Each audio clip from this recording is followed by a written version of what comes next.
Everyone, welcome back to my channel భావన dogs. ఈరోజు మన ఛానల్లో రెసిపీ వచ్చేసి అరటికాయ ఫ్రై అండి. సో చాలా టేస్టీగా ఉంటుంది, క్రిస్పీగా. ఒక సాంబార్లోకి అంచుకు పెట్టుకుంటే కనుక కంప్లీట్ మీల్ అని చెప్పొచ్చు అనమాట. సో ఒక్కసారి ఈ పద్ధతిలో ట్రై చేసి చూడండి, చాలా రుచిగా ఉంటుంది. సో దాని ప్రాసెస్ అనేది క్విక్గా ఈజీగా మీకు ఇప్పుడు చూపిస్తాను ఇక్కడ. సో ఫస్ట్ అరటికాయలు అనేటివి ఇక్కడ నేను తొక్క తీసి పెట్టుకుంటున్నాను అనమాట. చూడండి, ఈజీ అండి తొక్క తీయడం కూడా. జస్ట్ మనము ఘాట్లు పెట్టుకొని ఒక 4 ఘాట్లు పెట్టేసుకొని దాన్ని ఇట్లా తీసేసుకున్నామంటే వచ్చేసింది అనమాట. సో అరటికాయ అనేది జిగురుగా ఉండడం వల్ల కొంచెం కట్ చేసుకోవడానికి ఇబ్బందిగా ఉన్నా కూడా సో చాలా రుచికరంగా ఉంటుంది, హెల్దీ కూడా అండి ఇది. సో చాలా మంది స్కిప్ చేస్తూ ఉంటారు డైట్ మీల్లో. సో చాలా హెల్త్ బెనిఫిట్స్ ఉన్నాయి దీనివల్ల. సో ఫస్ట్ ఏంటంటే ఇలా నేను తొక్క తీసేసి ఇలా కట్ చేసుకుంటున్నాను అనమాట. ఫ్రై కాబట్టి మనము ఆలు ఫ్రై ఎలా చేస్తామో అలా పీసెస్ అనేటివి చిన్నగా మీకు నచ్చే విధంగా కట్ చేసుకోండి. కొద్దిగా నేను చిన్నగానే కట్ చేసుకున్నాను. అంటే ఎక్కువ పెద్దగా ఉండడం వల్ల కొద్దిగా మనం ఇది ఉడకబెట్టాం కాబట్టి మనకి అందులోనే ఫ్రై చేస్తాం, ఆయిల్లోనే ఫ్రై చేస్తాం కాబట్టి మనము ఎక్కువ ఉడకబెట్టొద్దు అనమాట దీన్ని. సో చిన్న పీసెస్ కట్ చేసుకుంటే ఏంటంటే మంచిగా ఉడికిపోతాయి అనమాట.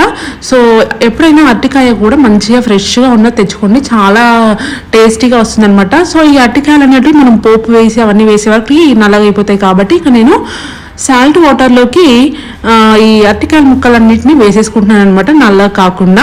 సో చాలా ఫ్రెష్గా ఉంటాయి అనమాట మనము ఇలా ఉప్పు నీళ్ళలో వేసుకోవడం వల్ల.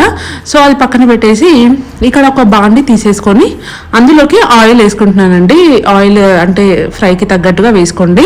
కొద్దిగా అంటే తక్కువ ఉంటేనే బాగుంటుంది అనమాట, ఎక్కువ ఉంటే కొంచెం ఆయిల్గా కనిపిస్తుంది అనమాట. సో ఒక 2.5 టేబుల్ స్పూన్స్ వేసుకున్నాం అనుకోండి సరిపోతుంది. సో ఇందులోకి మనం ఏంటంటే ఇక్కడ చూడండి, మేము అరటికాయలు కూడా చూపిస్తాను, ఎంతసేపు అయినా కూడా ఫ్రెష్గా ఇలానే ఉంటాయన్నమాట. మనకి బయట పెడితే నీళ్ళలా కాకుండా అలానే పెడితే నల్లగా అయిపోతాయి అనమాట వెంటనే. సో ఆయిల్లోకి మనము జీలకర్ర వేసుకుంటున్నానండి. సో ఏ కర్రీలో అయినా జీలకర్ర పోపు వేయడంలో జీలకర్ర వేయడం ఎంత సాధారణమైన విషయం కదండి. సో అలాగే ఇక్కడ నేను జీలకర్ర వేసేసుకుంటున్నాను. సో ఇక్కడ ఏంటంటే మంచి ఫ్లేవర్ కోసం సో ఇక్కడ ఆయిల్లోనే కరివేపాకు వేసుకోండి, చాలా రుచిగా ఉంటుందన్నమాట కరివేపాకు ఆయిల్లో ఫ్రై అయితే. సో మేక్ షూర్ దట్ ఏంటంటే వేయగానే అంటే ఆయిల్లో వేసి జిల్లుతుంది కదండి. సో జాగ్రత్తగా వంట చేయాలన్నమాట ఎప్పుడైనా సరే. సో ఇక్కడ ఏంటంటే కరివేపాకు వేసిన తర్వాత ఒక 1/2 టేబుల్ స్పూన్ అంతా అల్లం వెల్లుల్లి పేస్ట్ వేయాలన్నమాట. సో చాలా టేస్టీగా ఉంటుందన్నమాట ఈ ఆయిల్లోకి అల్లం వెల్లుల్లి పేస్ట్ అనేది వేయడం వల్ల. సో చాలా టేస్టీగా ఉంటుంది. అది కొద్దిగా ఫ్రై అయిన తర్వాత మనము ముందుగా కట్ చేసి పెట్టుకున్న అరటికాయ ముక్కలు ఉంటాయి కదండి. సో ఎంత ఫ్రెష్గా ఉన్నాయి చూడండి, మనము అలా సాల్ట్ వాటర్లో వేస్తే అంత ఫ్రెష్గా ఉంటాయి అన్నమాట. సో ఇక్కడ నేను అరటికాయ ముక్కలు అన్నిటినీ ఇక్కడ నేను వేసేసుకున్నాను. సో కొద్దిగా నిదానంగా పొయ్యి చిన్నగా పెట్టేసి బాగా ఫ్రై చేసుకోండి. లోపల వరకు మనకి బనానా అనేది చాలా మంచిగా కుక్ అయిపోతుంది అనమాట. ఇక్కడనే కొద్దిగా ఉప్పు అనేది యాడ్ చేయండి, మంచిగా ఉడికిపోతుంది అనమాట మీకు. సో నేను ఇక్కడ ఒక 1 టేబుల్ స్పూన్ ఆఫ్ ఉప్పు అనేది యాడ్ చేశాను.